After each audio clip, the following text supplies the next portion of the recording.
deberían por favor poner sus celulares en silencio. Y a continuación, bueno, profesora, le cuento que son 20 minutos de exposición y 10 para hacer preguntas. Les presento a la profesora Maciel Sanzana, de la sede de Los Ángeles. Su ponencia es Escritura Académica en Educación Superior, un acercamiento desde la tutoría. La profesora Maciel es profesora de Ingeniería de Comunicación y licenciada en Educación de la Universidad del Biobío.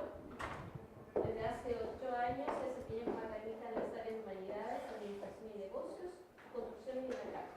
Paralelamente se desempeña como coordinadora transversal de asignaturas complementarias. Actualmente cursa el grado de Magíster en Innovación Curricular y Evaluación Educativa de la Universidad del Desarrollo. Muchas gracias. Buenas tardes a todos y les agradezco estar aquí porque ha sido extenuante esta jornada. Quiero contarles un poco respecto de una experiencia que se desarrolló en sede de Los Ángeles, ¿ya?, de escritura académica. No sé si lo habrán notado en la presentación anterior, pero más o menos por ahí va mi tema, lo que es alfabetización académica, etc. Y un trabajo que hicimos desde la tutoría en sede. Bueno, referente decisional. Primero es que la comunicación oral y escrita es una competencia genérica y por ahí de repente tenemos la tendencia a pensar que las competencias genéricas son competencias aisladas y la verdad es que no, son genéricas y son transversales, es decir, traspasan, ¿cierto?, las mallas, las asignaturas, etcétera. ¿Por qué? Porque como lo mencionaba hace un rato, tanto la lectura como la escritura tienen un componente adicional y es que a través de ellas nosotros aprendemos. Entonces es muy importante que se desarrolle. Otro aspecto importante es el tema de la calidad formativa, es decir, cómo nosotros como docentes de comunicación efectiva u otras asignaturas, ¿cierto?, vamos innovando, vamos proponiendo metodologías distintas de las que ya hemos desarrollado, a veces que nos quedamos en estos materiales de diseño instruccional y salimos muy poco de ahí, un poco a arriesgarse y aventurarse a probar cosas nuevas. ¿Cómo gestionamos el logro de competencias? ¿Y por qué lo menciono así? Porque yo trabajé con la carrera de traducción inglés, español, ¿ya? Y dentro de las competencias del perfil de egreso de los traductores está la edición de textos en español. Por lo tanto, la escritura, además de ser una competencia genérica, es una competencia que está asociada al perfil de egreso directamente. De hecho, es la tercera competencia, si no me equivoco, que allí se describe. Ahora, esta iniciativa, si bien no cuenta con fondos, porque en esta etapa no lo requiere, sí cuenta con un fuerte apoyo de la directora de carrera. ¿Por qué? Porque hubo que hacer algunos ajustes en horario, ¿cierto? Porque trabajamos con dos secciones a la par. Ahí les voy a contar un poco más cómo fue la implementación. ¿Qué es lo que pretende? Mejorar la progresión. Traducción, históricamente en sede y a nivel nacional, presenta algunos problemas en torno a la progresión, ¿ya? Los estudiantes abandonan bastante esta carrera. Bueno, un foco importante es porque desconocen qué es traducir propiamente tal, que no es interpretar, por lo que muchos llegan, ¿ya? Sino que al trabajar la traducción se trabaja con textos, no es interpretación, traducción. Y trabajan todo el tiempo con textos y traducen del inglés al español, es decir, el producto que entregan es escrito en español.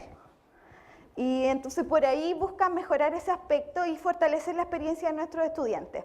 ¿Y cuál es la orientación? Y es lo que yo me he dedicado a investigar desde hace ya mucho tiempo, qué es lo que pasa con iniciativas a nivel país, pero también a nivel internacional. Esto surge por allá por los años 90 en Estados Unidos a través de las clínicas de escritura académica. Y se ha ido implementando en distintos... Ahí les voy a explicar hacia el final cuáles son las reflexiones a las que se ha llegado a nivel macro y a las que he llegado personalmente. Con las clínicas de escritura académica, con los centros de escritura académica que mutaron luego, que aquí en Chile también hay muchas universidades que cuentan con sus centros de escritura académica, inclusive para posgrado.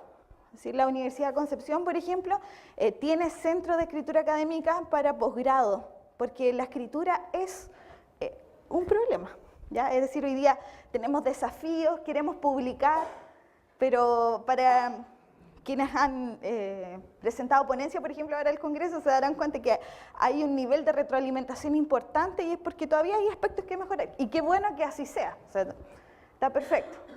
Y también centrado en lo que es el enfoque de la escritura académica, pero colaborativa. Es decir, esto yo no lo voy a aprender solo, ni lo voy a desarrollar solo, sino que lo voy a hacer con mis pares. Bueno, otro aspecto es el análisis de la evaluación diagnóstica, que dice, al menos en sede, ¿cierto?, que el problema, y justamente con la sección de traducción, o el más bajo resultado, no está en comprensión, no está en comunicación, está en producción escrita. Es decir, la calidad de los textos que producen nuestros estudiantes es bastante baja, pensando que profesionalmente van a tener que producir textos todo el tiempo. Y el otro que yo ya les anticipaba es el tema de desarrollar esta segunda competencia que se declara ahí para los traductores, que es editar textos en español. Y de hecho tenemos experiencias en sedes de estudiantes que se desempeñan como editores o correctores de pruebas. Por ejemplo, una revista local que es Vía Ángeles. ¿Ya? Y nosotros tenemos una estudiante que está trabajando ahí. Entonces es importante desarrollar esto. Sustento. Bueno, como yo les decía, aquí hay un elemento bastante interesante que es el tema de la alfabetización académica, que no es nada nuevo y que habla de leer y escribir. Y uno puede decir, oye, pero leer y escribir se aprende en la escuela, se aprende en el colegio. Tenemos 12 años de escolaridad y en efecto no es así. ¿Ya? Porque la escritura y la lectura en el ámbito académico tiene características distintas. Es decir, los estudiantes requieren participar de las culturas discursivas.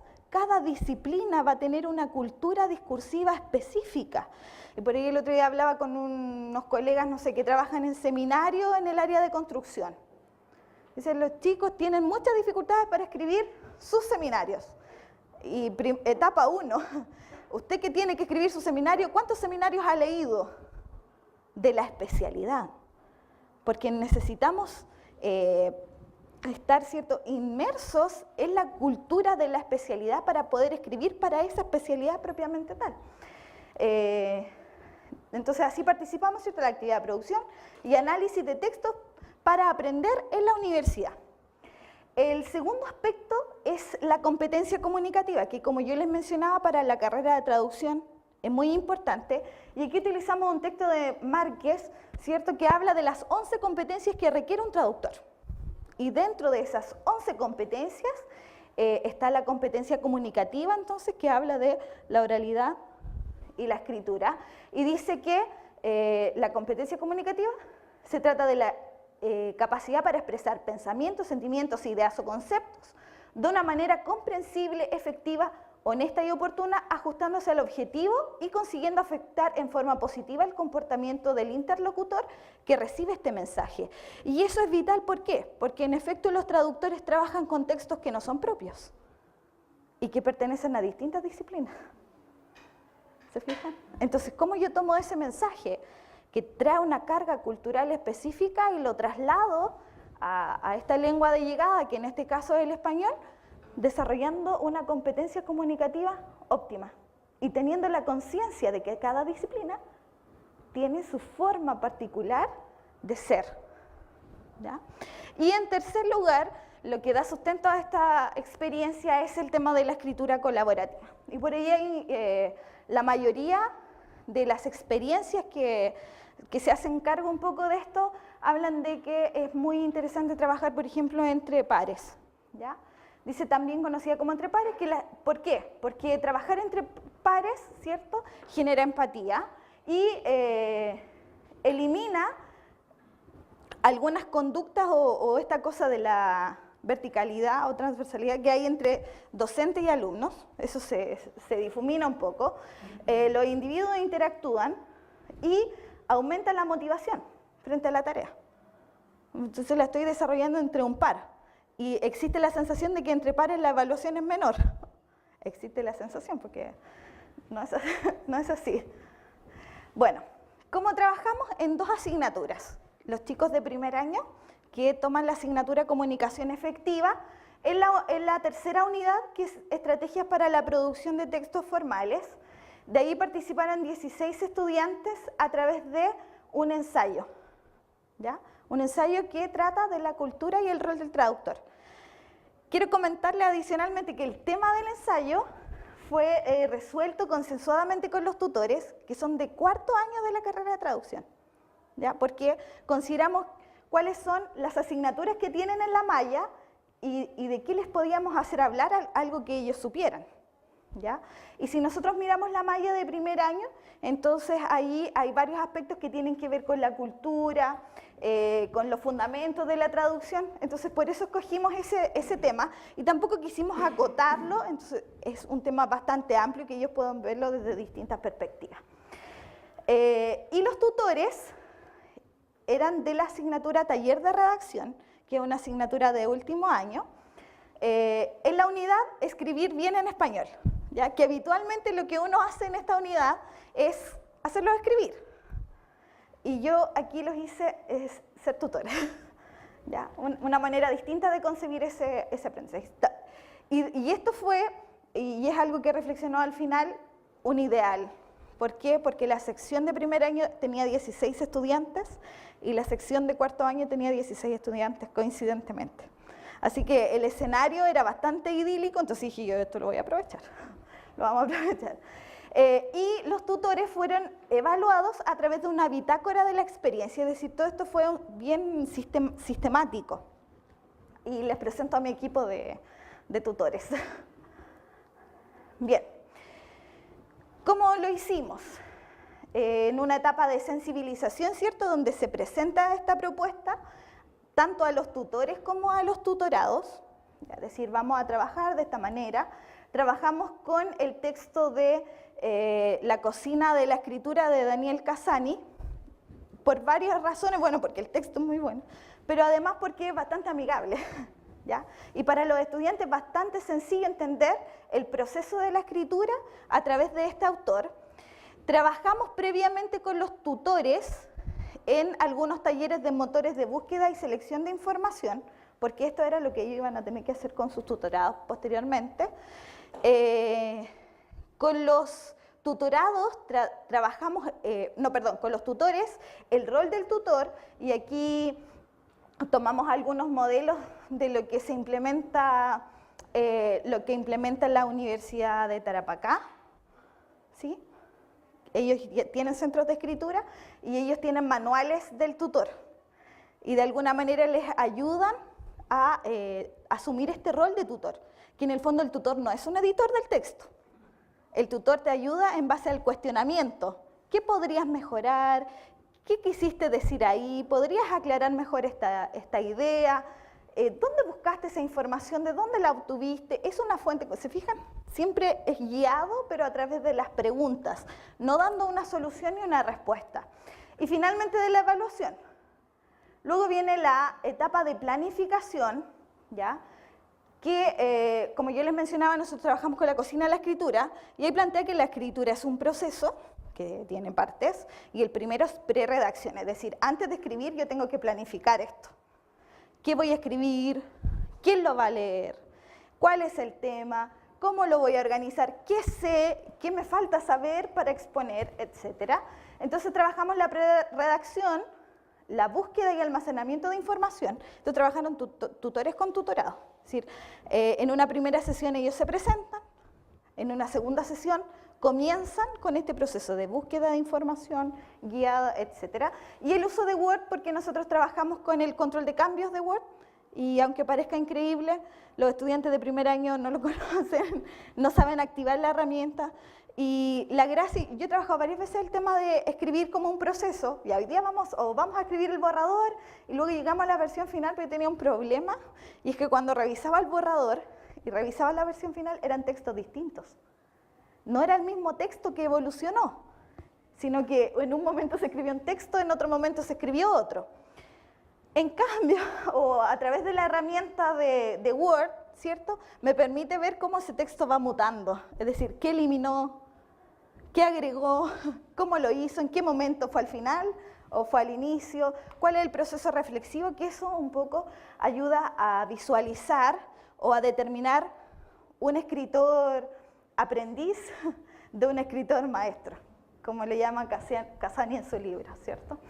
así como determinar quién es Qui-Gon Jinn y quién es Obi-Wan en la Guerra de la Galaxia, por ejemplo, ¿ya? Luego viene la etapa del cuestionamiento, que es, a ver, ya tengo mi primer acercamiento, redacté mi borrador, vamos a revisarlo, ¿ya? ¿Qué pasa ahí? ¿Cómo seleccioné la información? ¿Es la información adecuada? Etcétera. Y hasta llegar a la edición final.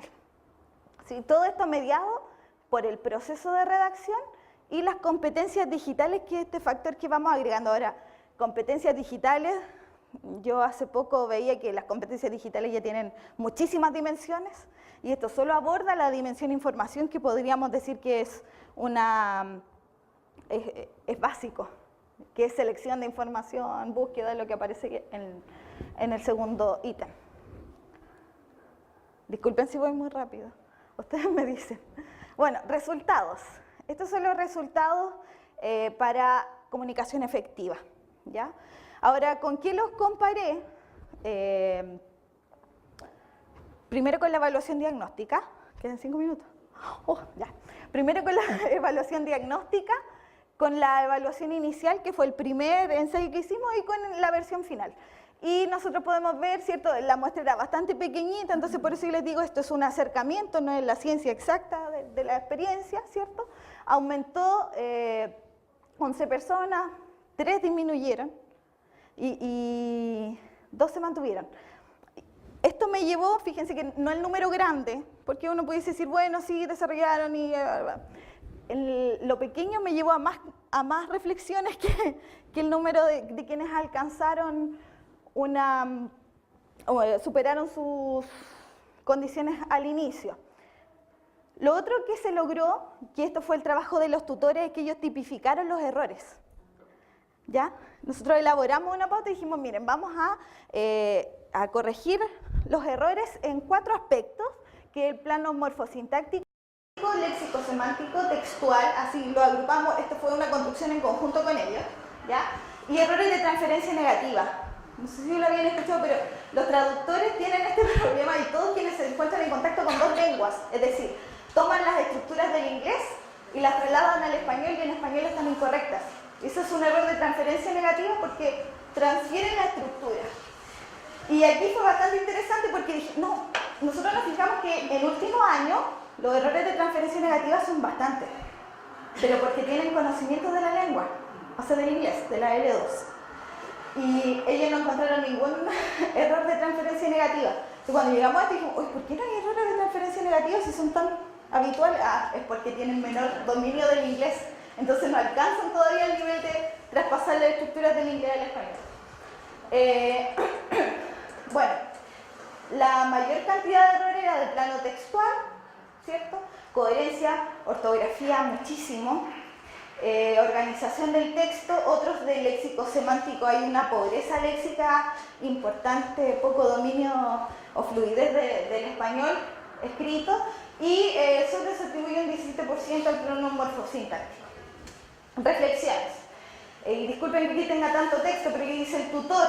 Por ejemplo, dice, la ejecución de esta actividad me pareció muy provechosa, tanto para mí como para el alumno tutorado. Muchas veces redactamos casi de manera inconsciente y todos los procesos involucrados en la redacción se llevan a cabo de manera natural, puesto que la habilidad ya se encuentra entrenada y desarrollada. Sin embargo, para un alumno que no posee los conocimientos teóricos ni la práctica, el crear un texto puede parecer una tarea casi imposible. Por esta razón, esta actividad fue enriquecedora en un sentido humano, y yo con eso me quedo, al darme cuenta que todo lo que he aprendido en los años anteriores estaba siendo útil para alguien más. ¿Se fijan? Eso es bastante interesante y lo conecto un poco con la ponencia que vi al inicio, que decía cómo nosotros visualizamos el aprendizaje ahí. Imagínense, lo que yo me cuestioné cuando escuché la ponencia en la mañana, dije, hoy mis alumnos llegaron a último año para visualizar su aprendizaje. ¿Se fijan? Es una reflexión. Y en relación a los tutorados, por ejemplo, mi experiencia fue buena porque con mi compañera de grupo nos llevamos súper bien, coincidimos en muchas cosas, opiniones, aprendí mucho de ella y viceversa.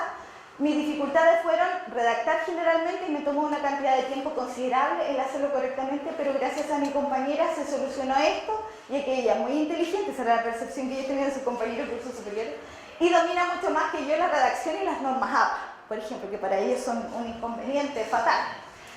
Y considero que esta experiencia me ayudó bastante a redactar textos, poder organizar mis ideas y ser crítica con mi trabajo. Mi tutora era muy competente y me ayudó a comprender todo este tema de manera más fácil. Desafíos. Que la escritura académica esté inserta en el currículum, ¿sí? Que no sea una actividad aislada, porque una actividad como esta es bonita, ¿cierto? Es agradable, pero no basta, no es suficiente.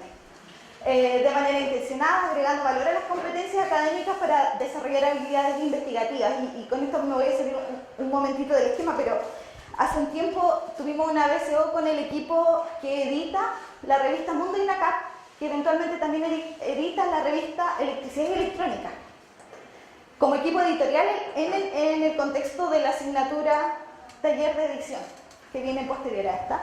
Y ellos comentaban que la dificultad mayor era que los textos estaban mal escritos, es decir, hay muy buenas ideas, brillantes, pero están mal escritos, y nosotros necesitamos generar textos académicos que tengan calidad. Entonces ahí hay una reflexión importante que tenemos que hacer. Segundo, para replicar la experiencia necesitamos compromiso. Esta experiencia contaba con otros factores positivos para desarrollarse, el tema de que fuera la misma cantidad de alumnos, etc. Pero también es que los estudiantes de traducción tienen competencia en escritura, los de últimos años. Pero ¿qué pasa en las otras especialidades? Ahí se requiere compromiso de los docentes de especialidad y de tutores de escritura que vengan de la especialidad, es decir, de electricidad, estudiantes de electricidad, de mecánica, estudiantes de mecánica, no pueden ser otros. Formación de tutores. Los tutores requieren conocimiento escritural y de la disciplina. Y desarrollo de competencias genéricas, porque si vieron ustedes estos números chiquititos que mantuvieron o que bajaron su resultado, es porque los tutores también estaban poco comprometidos. O sea que tomé estos 16 estudiantes y dije que van a ser tutores, pero no todos tenían las competencias para hacerlo. Porque para ser tutor de escritura o de lo que sea, hay un factor de competencia genérica importante. Y eso eventualmente yo debía haberlo anticipado, pero como en un inicio vi este contexto tan bueno, no lo anticipé, pero es parte de las reflexiones que puedo hacer hoy día. Si bien la experiencia presenta resultados satisfactorios, se tiene la conciencia de que es necesario que estas estrategias permanezcan en el tiempo, es decir, hoy día yo puedo decir que los estudiantes del primer año subieron, pero si yo no continúo con experiencias como esta, eso no va a ser sostenido en el tiempo. Para que alcance niveles superiores de autonomía en torno a su práctica escritural, esa es la visión. Asimismo, no se desconoce que estos factores favorecieron su realización, como el conocimiento que poseen los estudiantes de traducción en último año. Por ende, para replicar en otras carreras es necesario preparar y seleccionar tutores de escritura y comprometer a los docentes de la especialidad igualmente, que yo creo que es la parte más complicada. Y con esto finalizo mi presentación, no sé si tienen alguna pregunta.